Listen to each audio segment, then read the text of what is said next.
Shalom Chavrim, I'm Stephen Ben-Nun. We have breaking news yet once again. InfoResist.org. This is not a pro-Russian site by no means. They are resisting Russia being there, but they're only writing in the Russian language. Of course, Ukrainian and Russian languages are somewhat similar. Pretty much like it is in most countries in the eastern part of the European region there. You are looking right here on your screen. What you're seeing written in the Russian language says the General Staff, the Russian troops have deployed in combat formation on the border of Crimea. Guys, this is exactly what we were showing you, and they're showing it now here on InfoResist. In this paragraph, what you're looking at right here, it's speaking about how that the Russian troops have came in. They came in on August the 8th, I believe, is what they report in here. They're not showing that there, but anyway, they're showing that they're bringing in howitzers. The 122 millimeter howitzers, they've been coming in with that. That, by the way, guys, are the Ukrainian soldiers that brought in the 122 millimeter howitzers that fire off that. But they're claiming that Russia has done the same.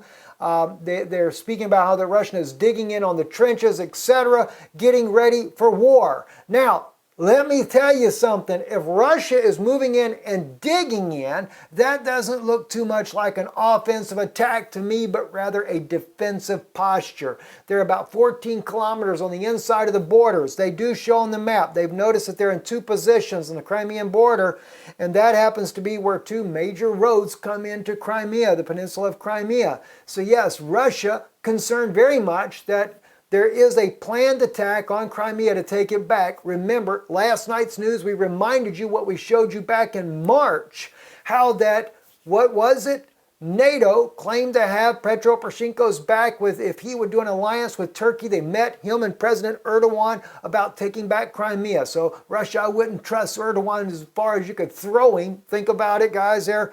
And we shared again how that they had been making that plot, making that plan, and now we're seeing that the news is coming out on InfoResist saying that Russia is digging in. They are there. But what got all this started in the first place, guys? Remember this video here I shared with you. This here is where NATO-backed Ukrainian forces were sending in tanks on the front line of Donetsk. All right, now Russia, in response, this was on July the 8th. We broke this news. We brought this video to your attention from the Frontline news report there. This is the pro-Russian separatists that are in the eastern part of Ukraine. They keep up to date what's happening, just like NATO is saying all this, their things they're saying about how that these guys here are launching attacks and using illegal weapons. Well, guys, I hate to break it to you, but it happens to be, even according to the OSCE, the humanitarian rights group, say that where the pregnant woman was killed along with 3 other civilians, it was done from the direction of the, guess what, Ukraine-controlled side, Petro Poroshenko's side. And it is known, according to Russell Bentley, who is there in the region, they're fighting alongside of his own people there. He's a Texan who is there helping his people, that yes, indeed, guess what? They are firing illegal 122 millimeter shells into the Ukrainian citizens in the eastern part of Ukraine. And we show you how Brian, who's with the, the Vertical, comes out absolutely misrepresents the UN findings where it speaks about the East Ukraine citizens that have been murdered at the highest number ever killed by what? The Western Ukraine Petro Poroshenko-backed government. But what does Mr. Brian do in his interview there? He kind of twists the way the report sounds and makes it look like it's Western Ukraine's dying and it's those civilians. So, who started it all? Again, it is the Ukrainian side. And believe me, when people try to tell you that Russia was the one that moved in, that's a complete lie, guys. It was not. Russia did not move in on Ukraine to start with. It was a coup, an internal coup. Russia would have never done a coup when he already had a president that was very pro-Russian. But that president refused to go along with this EU plan of becoming a member with the EU. He did want to do the EU plan, but he also wanted to have economic agreement with Russia. And when he refused to do that, CIA moved in and they did a coup, overthrew the government, installed their own little puppet, Petro Poroshenko, as the president, and it's been a neo-Nazi campaign, a genocide against the Russian-speaking people in the East Ukraine ever since then.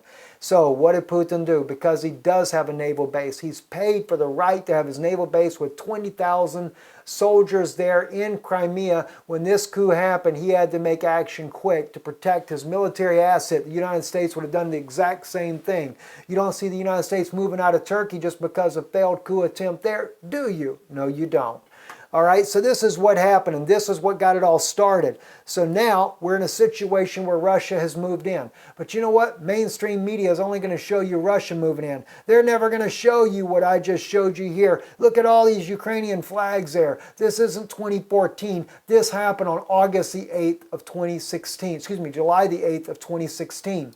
That's when they moved in. That's when Russia, they were trying to get Russia to launch an attack. Russia didn't. Russia, though, and we reported it, first ones to bring it out, Russia did sent tanks in. He sent in about a dozen tanks to help the people of East Ukraine, but he didn't send in his own forces. But I'm not going to sit here and just protect Putin. I have to tell you the truth. Yes, Putin has sent in his forces. He did it during 2014 when he sees his people taking a beating. He has done it. And has he moved forces to the northern Crimean border? Well, we were the first ones to show you that as well. We showed you the footage, train loads of these things going to the front line. So yes, he is doing it. You want to see it? I'll be glad to show it to you again. This is exactly Putin did.